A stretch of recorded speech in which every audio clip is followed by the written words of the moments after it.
اعوذ باللہ من الشیطان الرجیم بسم اللہ الرحمن الرحیم۔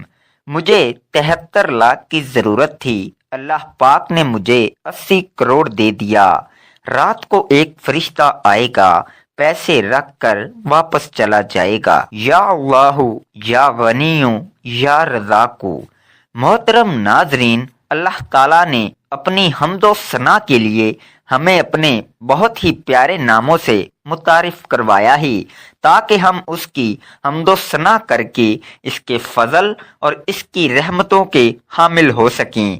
اسی طرح مختلف دنوں میں اللہ تعالیٰ کے مختلف ناموں کے اعداد و شمار کے مطابق وظائف کر کے ہم اپنے رب کو راضی کر سکتے ہیں اور اس کی رحمتوں، برکتوں اور اس کے فضل کو تلاش کرتے ہوئے اپنی دنیا اور آخرت سنوار سکتے ہیں۔ اسی طرح ناظرین، اللہ تعالیٰ کے فضل کے متلاشی ہوتے ہوئے آپ کو آج ایک انتہائی مجرب اور طاقتور وظیفہ سے آگاہ کرنے جا رہا ہوں کہ ان کلمات کا وظیفہ آپ کی زندگی کی تمام مشکلات کو اور تمام پریشانیوں کو دور کر دے گا اور آپ کی ہر حاجت کو پورا کرے گا۔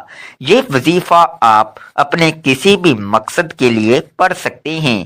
رزق کا مسئلہ ہو، بے اولادی ہو، مکان کا مسئلہ ہو یا قرض کا مسئلہ ہو، یہ وظیفہ آپ کے تمام مسائل کے حل کے لیے بہترین وظیفہ ہے۔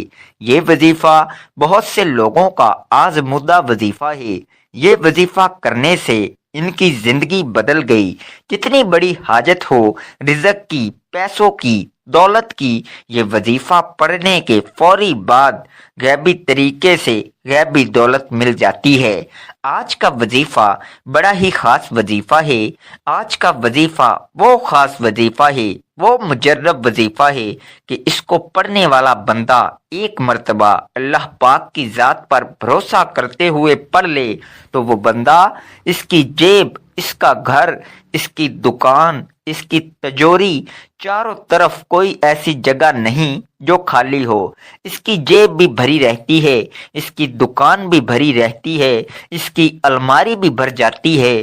مکان کے مکان، گاڑیوں کی گاڑیاں لے لے کر تھک جاؤ گے، انشاءاللہ دولت ختم نہیں ہوگی۔ معجزاتی طور پر اگر چاہتے ہو کہ نصیب بدل جائے، قسمت بدل جائے، قسمت میں پیسہ آ جائے، پیسہ جو ہے وہ آپ کا عاشق ہو جائے، دولت آپ کی عاشق ہو جائے، تو میرے بھائیوں، میری بہنوں، یہ آسان سا وظیفہ اللہ پاک کے یہ نام کا بڑا ہی مجرب وظیفہ ہے۔ چلتے پھرتے پڑھ لینا۔ زندگی بھر اگر آپ کو پیسوں کی تنگی ہو تو پھر مجھے کہنا۔ کبھی بھی زندگی میں ایک دن کا یہ عمل ہے، کبھی بھی آپ چاہو کہ آپ پریشانی میں ہو، مالی مشکلات میں ہو، اسی وقت یہ وظیفہ پڑھ لینا۔ اپنی زندگی میں ایک مرتبہ یہ وظیفہ لازمی پڑھ لینا، فوری طور پر آپ کی مشکلات حل ہوں گی۔ بڑی سے بڑی مشکل قرض داروں نے جکڑ لیا ہو، قرض داروں نے پریشان کر لیا ہو، یہ وظیفہ پڑھ کے اللہ پاک سے دعا مانگ لینا۔ یہ وظیفہ پڑھ کے اللہ پاک سے اپنی تمام بڑی سے بڑی حاجت کے لیے دعا مانگ لینا۔ قرضوں کا بوجھ ہو، ذاتی مکان چاہیے ہو، کیش رقم چاہیے ہو، بیماریوں کا علاج کروانا ہو، کوئی ایسی بیماری ہو جسم کے اندر جو ختم ہونے کا نام نہیں لیتی ہو، کوئی ایسا آپ کو ذہنی مسئلہ ہو، کوئی نفسیاتی مسئلہ ہو، کوئی آپ کو ایسی پریشانی ہو جو آپ کو لگتا ہو کہ وہ حل نہیں ہو سکتی، یہ وظیفہ پڑھ کے دعا مانگ کے دیکھ لینا۔ میرے بھائیوں، میری بہنوں، یہ میں آپ کو اپنی طرف سے کوئی بات نہیں بتا رہا، یہ آپ کو میں آزمودہ وظیفہ بتا رہا ہوں۔ کئی لوگوں کا یہ آزمودہ وظیفہ ہے، اس وظیفے سے کئی بے اولاد لوگوں کو اولاد مل گئی، کئی لوگوں کو ذاتی مکان مل گئے، کئی لوگوں کو جاب مل گئی، کئی لوگوں کے کاروبار عروج پر پہنچ گئے، کئی لوگوں کے قرض اتر گئے۔ میں نے خود یہ وظیفہ کئی لوگوں کو بتایا ہے۔ اپنی زندگی میں کئی ایسے میرے بہن بھائی تھے جو آپ لوگوں کی طرح پریشان تھے، بیچارے پریشانیوں میں گھرے ہوئے تھے۔ کل تک جب انہوں نے یہ وظیفہ پڑھا ان کی ایسے معجزاتی طور پر مدد ہوئی۔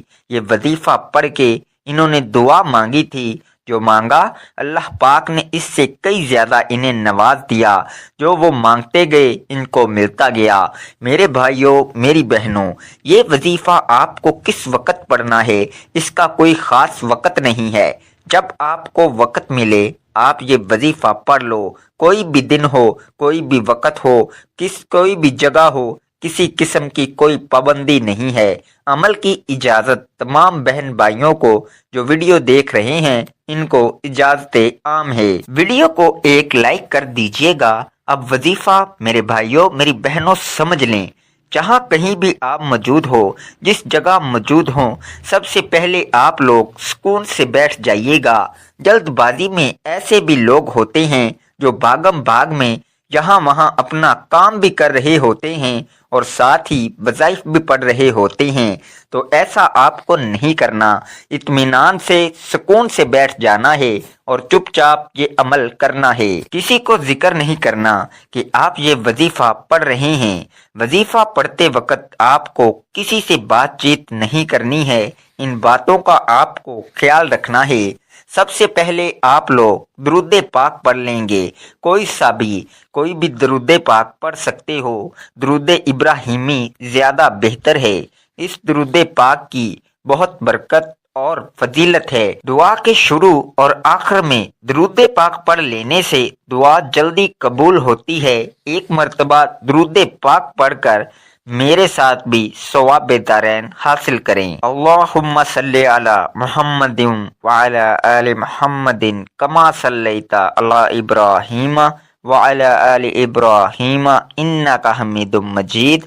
اللہم بارک علی محمد وعلی آل محمد کما بارکت علی ابراہیم وعلی آل ابراہیم انک حمید مجید۔ اس کے بعد فوراً سے آپ کو جو پہلا وظیفہ پڑھنا ہے، یہ 3 وظائف آپ کو ملا کر پڑھنے ہیں۔ یا اللہ، یہ وظیفہ میرے بھائیوں میری بہنوں 11 مرتبہ یہ وظیفہ پڑھنا ہے۔ تو 11 مرتبہ سب سے پہلے آپ کو یا اللہ کا وظیفہ پڑھ لینا ہے۔ جب 11 مرتبہ یا اللہ پڑھ لو، 1 مرتبہ سورہ اخلاص پڑھ لینی ہے۔ قل هو اللہ احد اللہ الصمد لم یلد ولم یولد ولم یکن لہ کفوا احد۔ 1 مرتبہ جب سورہ اخلاص پڑھ لیں تو آپ کو دوسرا وظیفہ پڑھنا ہے۔ یہ وظیفہ آپ لوگوں کو اپنے ذہن میں تعداد یا گن کر پڑھنا ہے۔ یا غنیوں 9 مرتبہ آپ کو یہ وظیفہ پڑھنا ہے۔ جب یا غنیوں پڑھ لیں، اس کے بعد آپ لوگوں کو 1 مرتبہ سورہ کوثر پڑھ لینی ہے۔ انا اعطینک الکوثر فصلی لربک وانحر ان شانئک ھو الابتر۔ اب میرے بھائیوں، جو آخری وظیفہ ہے یا رزاقو، یہ وظیفہ کس طرح پڑھنا ہے، کتنی تعداد میں پڑھنا ہے؟ آخری جو وظیفہ ہے یا رزاقو، یہ بھی آپ لوگوں کو سیدھے ہاتھ کی انگلیوں پہ پڑھنا ہے۔ 12 مرتبہ جب یا رزاقو کو پڑھ لیں، بالکل آخر میں استغفر اللہ استغفر اللہ استغفر اللہ 7 مرتبہ استغفر اللہ پڑھ کے درود پاک جو شروع میں پڑھا تھا وہی درود پاک پڑھ لیجئے گا۔ ناظرین، وظیفہ ہمیشہ صدقے دل سے اور کامل ایمان کے ساتھ اللہ تعالیٰ کی ذات پر مکمل یقین کرتے ہوئے کرنا چاہیے، کیونکہ ناظرین حدیث پاک میں آیا ہے کہ اللہ تعالیٰ سے اچھا گمان رکھیے۔ حضور اقدس صلی اللہ علیہ وآلہ وسلم کا ارشاد ہے کہ حق تعالیٰ ارشاد فرماتے ہیں، میں بندے کے ساتھ ویسا ہی معاملہ کرتا ہوں جیسا کہ وہ میرے بارے گمان رکھتا ہے، اور جب وہ مجھے یاد کرتا ہے تو میں اس کے ساتھ ہوتا ہوں۔ بس اگر وہ مجھے اپنے دل میں یاد کرتا ہے تو میں بھی اس کو اپنے دل میں یاد کرتا ہوں۔ اگر وہ میرا مجمع میں ذکر کرتا ہے تو میں بھی اس کا مجمع سے بہتر یعنی فرشتوں کے مجمع میں جو معصوم اور بے گناہ ہیں تذکرہ کرتا ہوں۔ اور اگر بندہ میری طرف ایک بالشت متوجہ ہوتا ہے تو میں ایک ہاتھ اس کی طرف متوجہ ہوتا ہوں، اور اگر وہ ایک ہاتھ بڑھاتا ہے تو میں 2 ہاتھ ادھر متوجہ ہوتا ہوں، اور اگر وہ میری طرف چل کر آتا ہے تو میں اس کی طرف دوڑ کر چلتا ہوں۔ تو ناظرین، ہمیشہ اللہ تعالیٰ سے اچھا گمان رکھنا چاہیے، کیونکہ وہی ذات ہے جس نے ہماری پریشانیوں کو دور کرنا ہے، وہی خالق مالک ہے جو تمام جہانوں کا پالنے والا ہے، وہی رب ہے جو سمندر کی گہرائی میں کیڑے مکوڑوں کو رزق دیتا ہے۔ تو ہمیں اپنے اللہ تعالیٰ سے اچھا گمان رکھتے ہوئے اپنی مشکلات کے حل کے لیے اور اپنے مسائل کے حل کی تکمیل کے لیے دعا بھی کرنی چاہیے، اور اللہ تعالیٰ کی راہ میں صدقہ خیرات بھی کرنا چاہیے۔ میرے بھائیوں، میری بہنوں، اب آپ کو دعا جو مانگنی ہے، جس مقصد کے لیے آپ نے وظیفہ پڑھا، جو آپ کی بڑی سے بڑی حاجتیں ہوں، جو مشکلات ہوں، جو پریشانیاں ہوں، اللہ پاک سے رو رو کر گڑ گڑا کر دعا مانگیں اور نماز کی پابندی کریں۔ 5 وقت کی نماز کو اپنا معمول بنائیں، کیونکہ نماز بے حیائی سے روکتی ہے اور انسان کی زندگی میں خیر و برکت اور سکون آتا ہے۔ دعا ہے کہ اللہ تعالی ہمیں نیک اعمال کرنے کی توفیق عطا فرمائے، آمین۔ ناظرین، اللہ تعالیٰ کے 99 ناموں میں سے کوئی ایک نام لکھ کر کمنٹس میں ضرور شیئر کریں۔ شکریہ۔